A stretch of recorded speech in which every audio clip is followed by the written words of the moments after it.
Hello everyone. हम लोग कक्षा 9 के विज्ञान विषय को पढ़ रहे हैं, जिसमें कि हम लोगों ने कुछ टॉपिक को कवर कर लिया था। आज आगे बढ़ते हैं, उस टॉपिक को आगे बढ़ाते हुए चलते हैं। आप लोगों को क्या करना है, आप लोग अच्छे से क्लास को बनाए रखिए, जिसमें कि आपकी सहभागिता ज़रूरी है। और हम कक्षा को स्टार्ट करते हैं। चलिए देखते हैं, हम एनसीईआरटी की बुक को ओपन करते हैं। अब देखिए हम लोगों ने इसमें क्या पढ़ लिया था। हम लोगों ने पढ़ा था कि बिलियन, बिलियन क्या होते हैं? देखिए यहाँ पर हम लोगों ने बिलियन को पढ़ लिया था। बिलियन की सांद्रता क्या है? बिलियन की सांद्रता। अब इसमें हम देखते हैं कि आगे हमारा क्या टॉपिक है, ये देखते हैं। नेक्स्ट पेज को ओपन करते हैं। देखिए बुक को मैं लेके आया हूँ सीधे ही आपके पास। बिलियन को जो देखिए कोलाइडल बिलियन भी आप लोग पढ़ लिए थे, कोलाइडल बिलियन पढ़ लिए थे। और फिर क्या कहते हैं,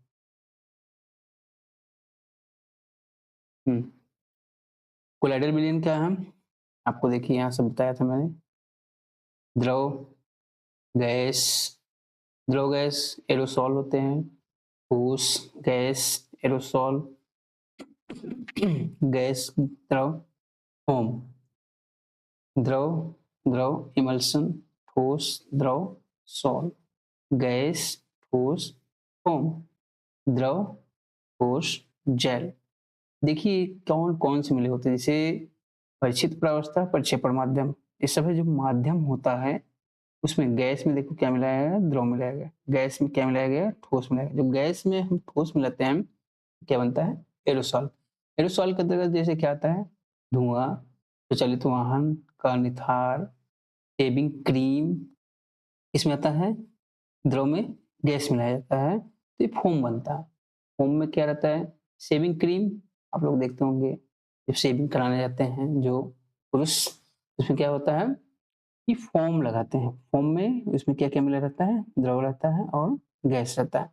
और फिर द्रव द्रव का हो गया, तो अगर द्रव द्रव मिलते हैं तो इमल्शन हो जाता है। इमल्शन जैसे ले लीजिए आप दूध, फेस क्रीम ले लीजिए, इमल्शन हो गया। और द्रव में ठोस मिलाते हैं, क्या हो गया, सोल, मैग्नीशियम, मिल्क, कीचड़, ठोस, गैस, फोम, रबड़, स्पंज, म्यूजियम। मतलब इस प्रकार के सभी ये क्या हैं, कोलाइड्स के सामान्य उदाहरण हैं। आगे चलते हैं, देखते हैं आगे।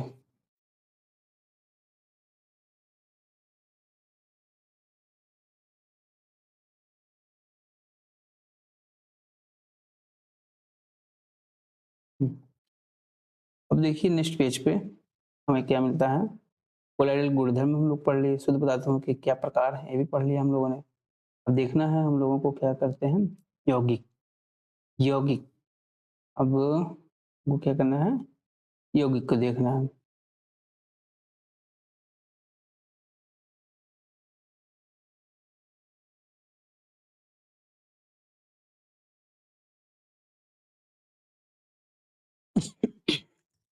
यौगिक, यौगिक क्या होते हैं, यौगिक वह पदार्थ है जो कि दो या दो से अधिक तत्वों के नियत अनुपात में रासायनिक तौर पर क्या होते हैं, संयोजन से बना होता है।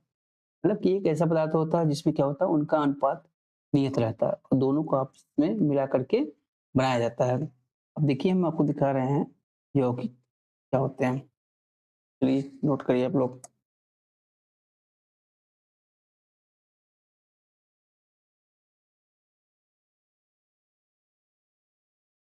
हेडिंग डालिए, यौगिक। इसको इंग्लिश में लिख लेते हैं कंपाउंड। ठीक, ये हो गया कंपाउंड। इसका थोड़ा साइज बढ़ा देते हैं। हम्म, अब देखिए यौगिक क्या होते हैं, तो कलर चेंज कर देते हैं। अभी थोड़ा यूज करने में समस्या हो रही है, फिर भी हम कुछ कोशिश कर रहे हैं।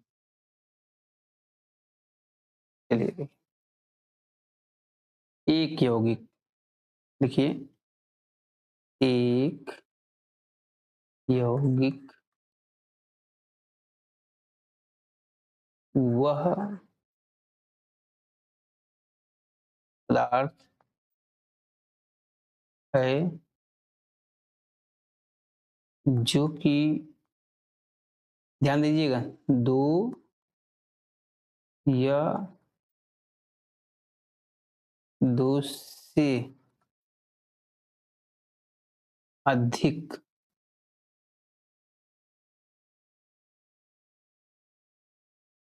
तत्वों के नियत, नियत का मतलब होता है निश्चित, नियत अनुपात में रासायनिक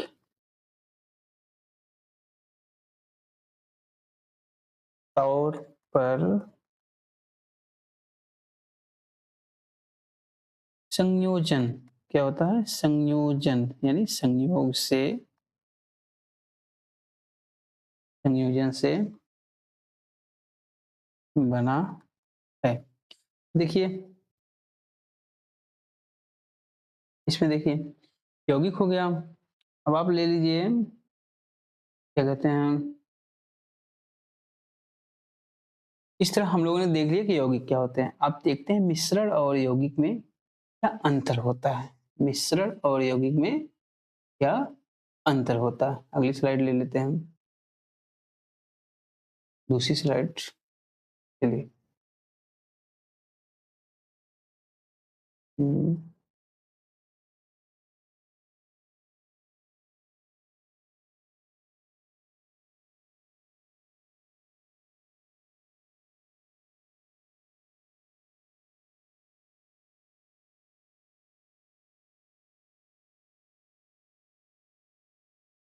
मिश्रण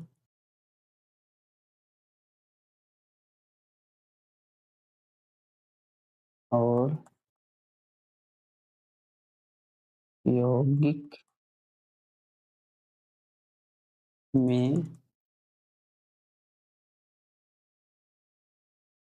अंतर, चलो इसको नोट करो।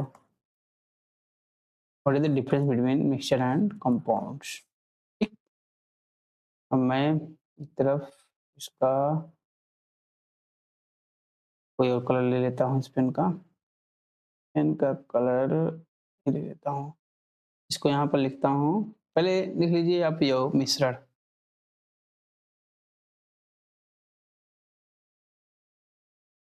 मिश्रण, ये लाइट दिख रहा होगा ना, तो इसका कलर चेंज कर, तो कलर चेंज करने के लिए हमको ब्लू ले लेते हैं। ये देखिए, सबसे पहले इसमें देखिए क्या रहता है, पहले लिखिए तत्व या यौगिक, तत्व या यौगिक केवल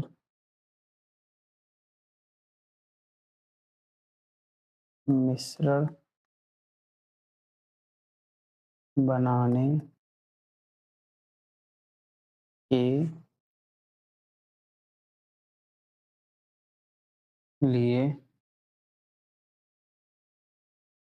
मिलते हैं, किंतु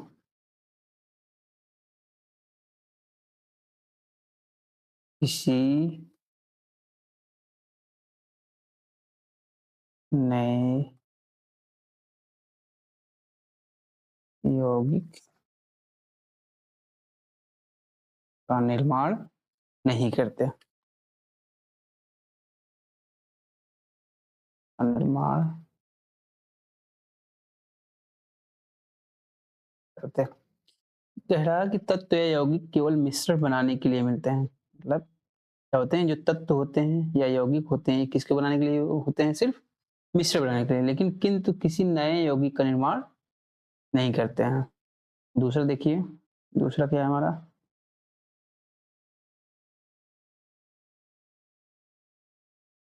सही, बढ़ा देते हैं।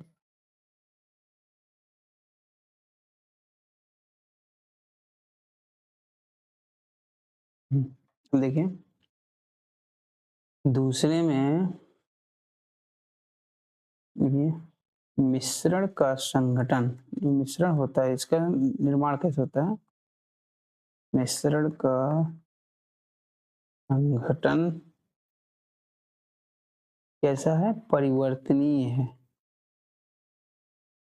मतलब इनका संगठन, जो इनका निर्माण करने का तरीका होता है, इनकी मात्रा होती है, बदलता रहता है, परिवर्तनीय होता है। तीसरा देखिए, तीसरा क्या है? मिश्रण उसमें उपस्थित घटकों के, देखो, मिश्रण उसमें उपस्थित घटकों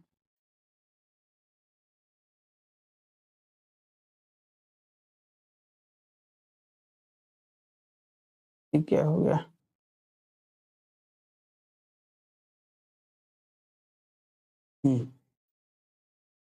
घटकों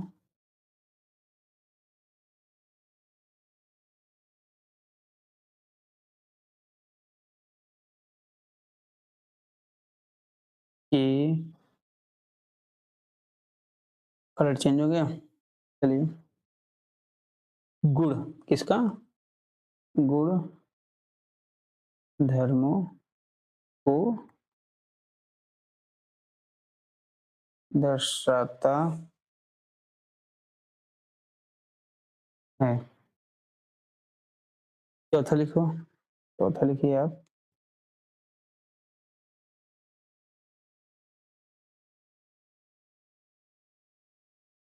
चौथा, घटकों को लिखो,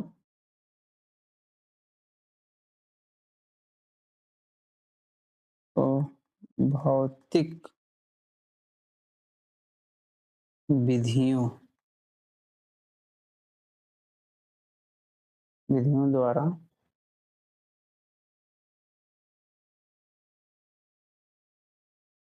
सुगमता से करते हैं पृथक, यानी अलग किया जा सकता है, पृथक किया जा सकता है। देखिए, जो मिश्रण में जो घटक होते हैं उनको क्या करते हैं, भौतिक विधि से हम उसको आसानी से अलग कर सकते हैं हम। जैसे ले लीजिए, किसी को भी मिश्रण में, जैसे गेहूं में और कोई चीज मिला देते हैं, कंकड़ पत्थर मिला देते हैं, चना मिला देते हैं, मटर मिला देते हैं, उनको आप मिश्रण को अलग कर सकते हो, उनको किस भौतिक विधि से। चलिए अगली स्लाइड पे आप देखते हैं, हम लोग क्या देखते हैं, यौगिक। यौगिक क्या होते हैं?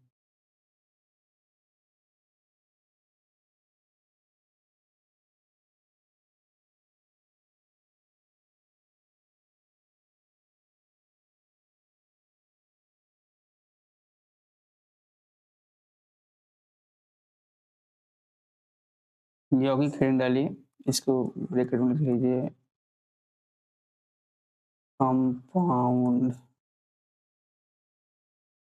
कंपाउंड, अभी देखो शुरुआत किए हैं इसलिए लिखने में थोड़ी राइटिंग अगर आ रही खराब तो उसके लिए परेशान न होइएगा। अब हम इसका इंक बदलते हैं। इसका इंक लेते हैं,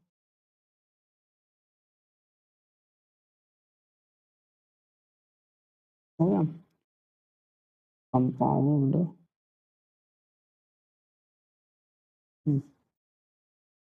देखो पहला इसमें तत्व क्रिया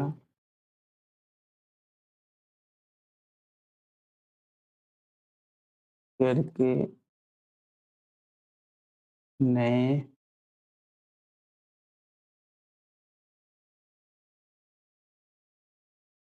यौगिक का निर्माण करते वो यौगिक जो होते हैं कि अगर तत्व जो क्रिया करके नए यौगिक का निर्माण करते हैं, लेकिन जो मिश्रण था उसमें तत्व क्रिया करके कोई नया कुछ यौगिक नहीं बनाते थे। दूसरा देखिए, नए पदार्थ का संघटन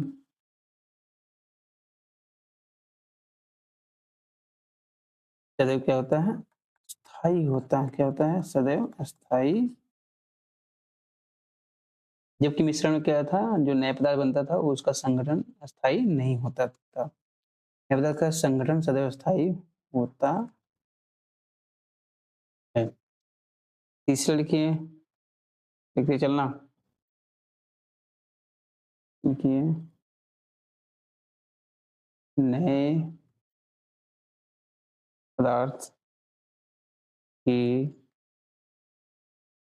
गुणधर्म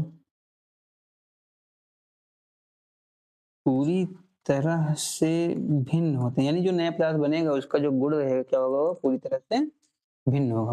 पूरी तरह से भिन्न। भिन्न का अर्थ होता है अलग। भिन्न होता है। चौथा लिखो, घटकों जो इसमें तत्व मिले होते हैं, घटकों को केवल रासायनिक या वैद्युत, कैसा? वैद्युत रासायनिक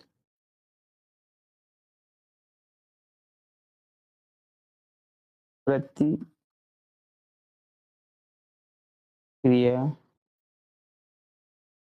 द्वारा ही पृथक किया जा सकता। देखिए, इतना समझ गए ना? अब हम क्या कर रहे हैं, ये तत्व क्रिया करके नए यौगिक का निर्माण करते हैं। नए पदार्थ का संगठन सदैव स्थायी होता है। यानी यौगिक में जो होते हैं, अगर इसमें नया पदार्थ बनता है तो क्या होगा, उनका संगठन जो होगा अस्थायी होगा। नए पदार्थ के गुणधर्म पूरी तरह से भिन्न होते हैं। घटकों को केवल रासायनिक या वैद्युत रासायनिक प्रतिक्रिया द्वारा ही पृथक किया जा सकता है। मतलब इनके जो घटक होते हैं, जो इनके जो तत्व मिलकर के जो यौगिक बनाए रहते हैं, वो इन सबको हम क्या कर सकते हैं, अलग कर सकते हैं।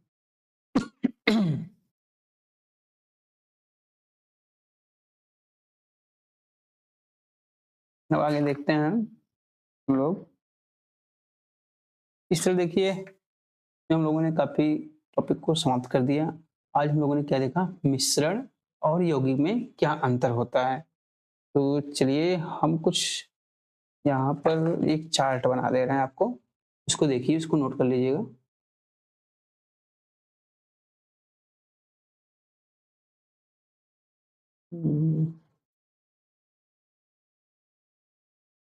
हम्म, यहाँ ऊपर लिखिए,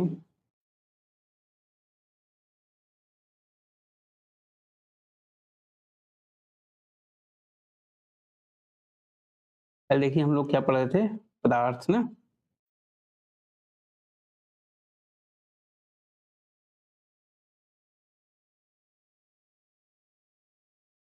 देखिए, चलिए इसे लिखिएगा, पदार्थ। पदार्थ में देखिए क्या होता है, पदार्थ में कौन कौन से थे, इसमें आते थे ठोस, द्रव और गैस। ये पदार्थ कितनी अवस्थाएं थी, तीन। अब इन तीनों को देखो, ऐसे मैं एक बना रहा हूँ, ऐसे ऐसे बनाइएगा आप लोग भी। एक तरफ लिखिएगा, एक देखो।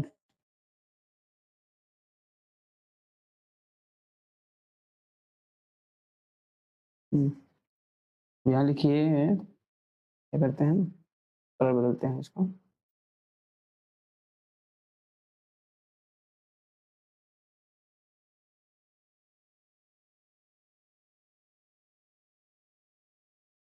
लिखो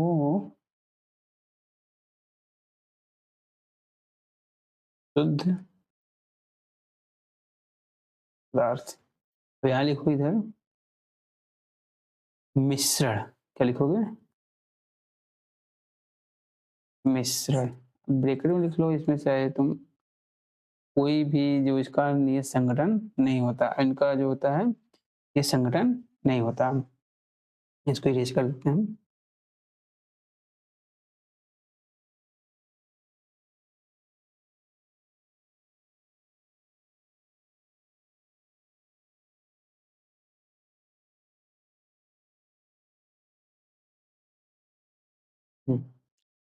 चलो देखो, अब देखो शुद्ध पदार्थ में क्या क्या होते हैं। शुद्ध पदार्थ यहाँ हमने इसको ऐसे खींचा, तो इसमें देखते हैं कौन कौन से आते हैं। तो पहले इसको इसको पूरा बना लेते हैं। देखो शुद्ध पदार्थ में कौन कौन आएगा, अब इस तरफ लिखो,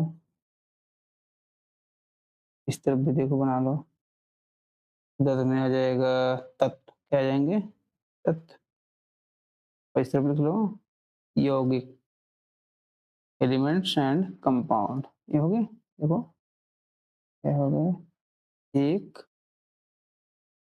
दो, शुद्ध पदार्थ हो गया। अब मिश्रण में देखो कौन कौन आता है। हम इसका कलर चेंज कर देते हैं ताकि आपको पहचानने में आसानी हो जाए। कलर इसको ले लेते हैं। चलो देखो मिश्रण में देखो सबसे पहले क्या आएगा, समांगी, होमोजीनियस। कैसे मिश्रण? समांगी।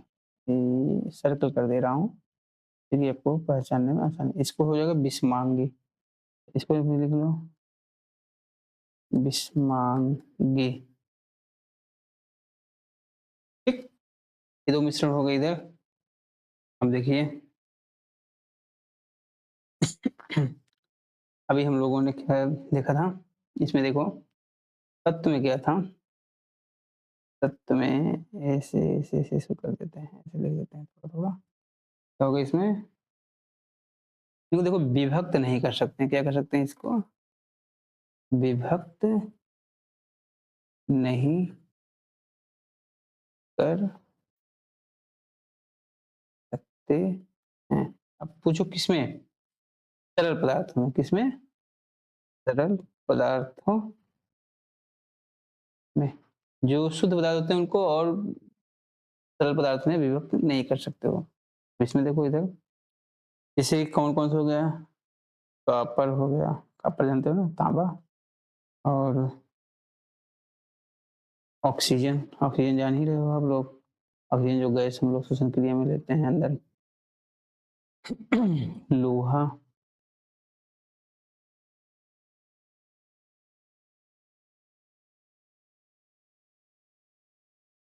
लोहा, हाइड्रोजन, चलते चलना, पारा। यानी ये सब क्या है, ये शुद्ध पदार्थ हैं। इनको आप और किसी सरल तत्व में जो है इनके तरल पदार्थ में विभक्त नहीं कर सकते हो। अब देखो इसमें क्या है, इसका कलर बदलते हैं, यौगिक का यहाँ कलर है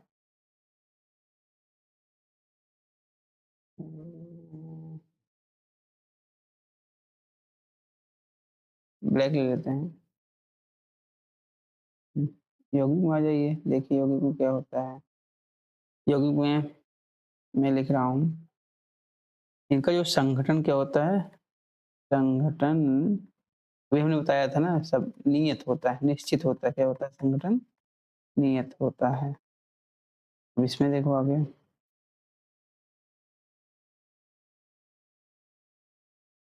इनको क्या कर सकते हैं, सरल पदार्थों में हम क्या कर सकते हैं, विघटित कर सकते हैं। लिखो इनको विघटित कर सकते हैं। अब वो कैसे, रासायनिक क्रिया द्वारा या वैद्युत रासायनिक क्रिया के द्वारा से। ठीक है, उदाहरण में देखो, लिख लो उदाहरण,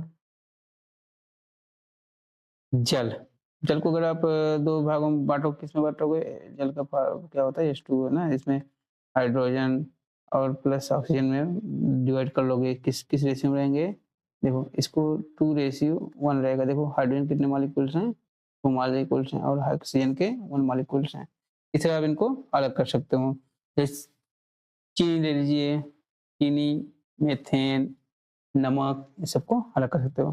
और समांगी क्या होते हैं? इधर जो होता है संगठन जो होता है समान होता है, क्या होता है? समान होता है। और इनका क्या होता है? असमान होता है। इनका संगठन क्या होता है? असमान होता है। ठीक है? लिख लो संगठन। अब इस तरह हमने देखा क्या कि जो क्या कहते हैं ठोस पदार्थ पदार्थ हैं जो इसके कितने पहले पदार्थ कितने रूप में बांटे गए हैं? ठोस, द्रव, गैस में। और उसके बाद हम देखें शुद्ध पदार्थ क्या होते हैं, मिश्रण क्या होते हैं। शुद्ध पदार्थ में आ जाते हैं तत्व, यौगिक हो जाते हैं। मिश्रण में समांगी, विषमांगी होते हैं। इस तरह से हम लोगों ने आज इस इकाई 2 को यहीं पर समाप्त कर दिया। तो आप लोगों को क्या करना है, क्लास को कंटिन्यू करना है जिससे कि क्लास बनी रहे और हम फिर अगली कक्षा में दूसरी क्लास लेकर के उपस्थित होते हैं। ठीक बच्चों, आज के लिए गुड नाइट।